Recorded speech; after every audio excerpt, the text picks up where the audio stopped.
Hey, what's up mga ludi natin dyan? Good morning at kumusta?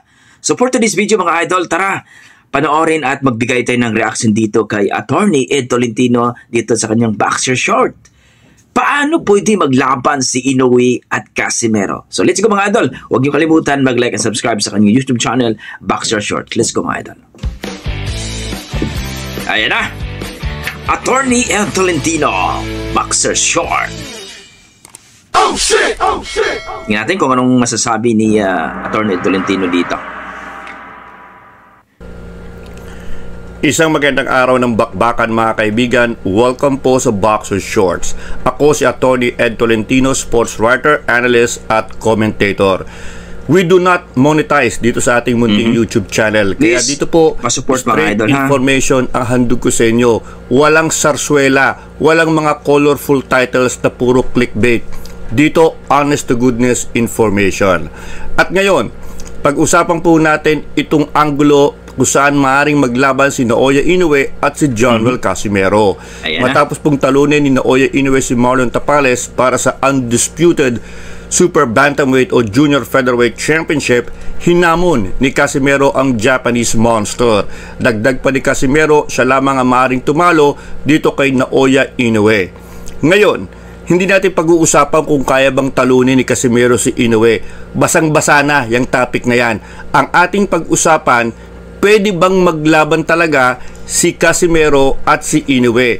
Nasa posisyon ba itong si Casimero na mag-demand ng isang title shot kontra kay Naoya Inoue? Kung hindi naman, ano ang dapat mangyari para maglaban at magtuos sa lona si Naoya Inoue at si Jonwell Casimero? Yan po, pag-uusapan natin sa Boxer Shorts. Si Naoya Inoue mga kaibigan ang undisputed champion sa Super Bantamweight Division. Ang ibig po sabihin nito, siya ang may hawak ng all 4 major belts sa division at 122 pounds. Hawak na ang WBA, WBC, WBO at IBF championships. Sa ngayon mga kaibigan, wala sa posisyon itong si Jonwell Casimero na humingi ng outright title shot kontra kay Naoya Inoue sapagkat hindi naman siya ranked number 1 contender mapa WBC, WBA, IBF o WBO. Kinakailangan ikaw ay ranked number 1 o ikaw ang mandatory contender upang i-exercise mo ang iyong karapatan para mabigyan ng outright title shot ng kampiyon. Hindi po itong sitwasyon. Si Casimero is ranked number 7 sa WBC, hindi siya rank sa top 10 ng WBA, nasa number 5 naman siya sa IBF at number 3 naman sa WBO. So hindi siya ranked number 1. Ngayon, pwede naman po mga kaibigan, usually ang isang boxing champion kapag isang titulo ang kanyang hawak, binibigyan siya ng isang taon para idepensa ang corona sa number 1 contender. Kung maaga niyang may didepensa ang corona sa number 1 contender at siya mananalo, meron pa siyang sapat na oras para humingi ng permiso sa organization na, boss, maaga kong tinalo yung number 1 contender mo, baka naman pwede akong mag-optional o voluntary defense. Pinapayagan po ito para kumita naman ng todo-todo yung kampiyon as long as may written permission. Pangalawa, dapat yung iyong contender ay rank either within the top 10 or the top 15. So pasok si Casimero kung ganyan na sitwasyon. Okay, pwede siyang pagbigyan ni Naoya Inoue ng isang voluntary title defense. Pero ito nga po ang sitwasyon mga kaibigan. Hindi lang iisang titulo ang hawak ni Naoya Inoue. Ang hawak po niya ay apat. WBA, WBC, WBO at IBF. So ibig sabihin, yung apat na yan, may kanya-kanyang number 1 rank contender.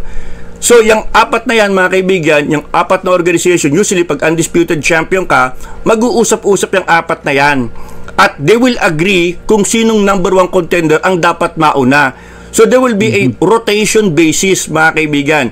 Yung una mo, ikaw muna, WBC, maaari susunod yung WBA number 1, yung IBF number 1, at yung WBO number 1. So nakikita nyo mga kaibigan, sa ngayon, based on the rotation, nauna ang WBC. So kinakailangan harapin ni Naoya Inoue ang number 1 contender ng WBC na si Luis Nery ng Mexico. So pagkatapos niyan, maaaring sumunod naman WBA, IBF at WBO kasi may kanya-kanya silang rank number 1 contender. Ito problema, syempre, fully book ang schedule ni Naoya Inoue. Fully book mga kaibigan. Sapagkat 4 na titulo, 4 na number 1 contender ang kailangan niyang harapin on a rotation basis. Sunod-sunod yan. So, saan mo may sisingit ang isang voluntary o optional defense? Napakahirap po mga kaibigan, ano? Sapagkat sabi nga natin, kapag let's say tinalo niya si Luis Neri, maaaring susunod naman yung WBA.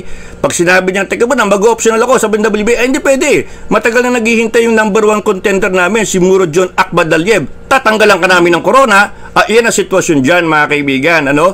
Naalala nyo yung case ni Terence Crawford? Tinalo niya si Errol Spence para sa Undisputed Welterweight Championship. And next in line na pala yung IBF number 1 contender. Sabi ng IBF, kailangan i-depensa mo na. Susunod na kami sa rotation eh. Ang sabi ni Crawford, teka muna, may rematch ako kay Errol Spence, mas gusto ko yun, mas marketable yun. Ay sabi ng IBF, hindi pwede, matagal na naghihintay yung contender namin. Tinanggalan ng corona itong si Terence Crawford. Yan po ang sitwasyon ni Naoya Inoue. Siguro kung isang title lamang ang kanyang hawak, madali, ano? Madali, kasi talunin ko yung number 1 contender, meron pa akong oras para sa isang voluntary defense o optional defense, pwede kong i-accommodate si Casimero. Pero hindi. Pagkatapos ng WBC, hihilera naman either WBA, IBF, o WBO. May kanya-kanya silang number 1 rank contender. By rotation yan. So, napakahirap isingit ang isang voluntary defense o optional defense. Unless, mga kaibigan, let's say, next in line. Sabihin natin, next in line yung WBO, kung saan rank number 3, itong si Casimero, at rank number 1 naman, si Sam Goodman na Australia. Let's say, WBO na next in line. At sinabi ni Sam Goodman, may injury ako, hindi pa ako pwede. Iyon, maaaring pagbigyan itong si Casimero. Maaaring sabihin ni Naoya Inoue, dispalinghado yung number 1 contender nyo, pagbigyan nyo naman ako, isang voluntary defense muna. Maaaring pagbigyan ng WBO kung may permiso, sapagkat mataas ang ranking ni Casimero doon sa WBO, number 3. So doon maaaring mangyari ang isang laban ni Casimero versus Inoue. Pero mabigat po ang mga kondisyones mga kaibigan. Siyempre pag number 1 contender ka na, you will press your right to get a title shot. Ang tagal mo naghintay, di po ba? So yan po ang burden ng pagiging undisputed champion. Wala kang pahinga. Pagkatapos ng number 1 contender ng WBC, isusunod naman either WBA, IBF o WBO. Yan po mga idol, napakahirap. Nakita po natin dito yung napakalupit na optional defense at kung saan meron pang tatlong number 1 contenders na naghihintay. Totoo naman talaga mga idol, ang hirap isingit itong si Cuadras Casimero sapagkat busy at yan nga po mga kaibigan ang sitwasyon ni General Casimero. Wala po siya sa posisyon ngayon para humingi ng outright title shot kontra kay Naoya Inoue sapagkat hindi naman siya rank number 1 o hindi naman siya mandatory contender mapa WBA, WBC, WBO o IBF. Fully booked itong si Naoya Inoue to accommodate a voluntary defense.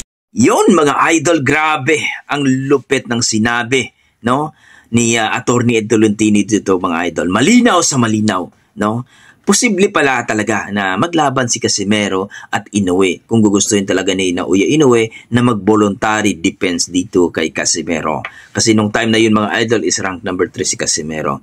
But depende pa rin yon sa WBO kung papayag sila, no? Na ang rank number 3 ang kanilang lalabanan. Nangyari na yan kay Duhini mga idol, di ba?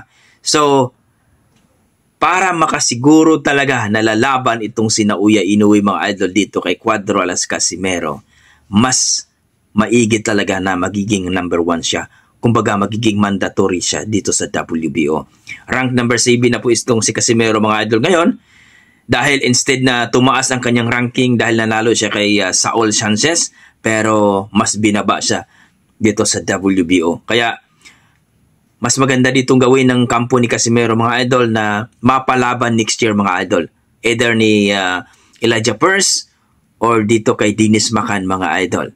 No? At makakuha siya ng promoter. Kasi sa ranking kasi mga idol, alam naman natin na kung malupit ang yung promoter dyan o manager at nanalo ka, sigurado iaangat ka talaga mga idol.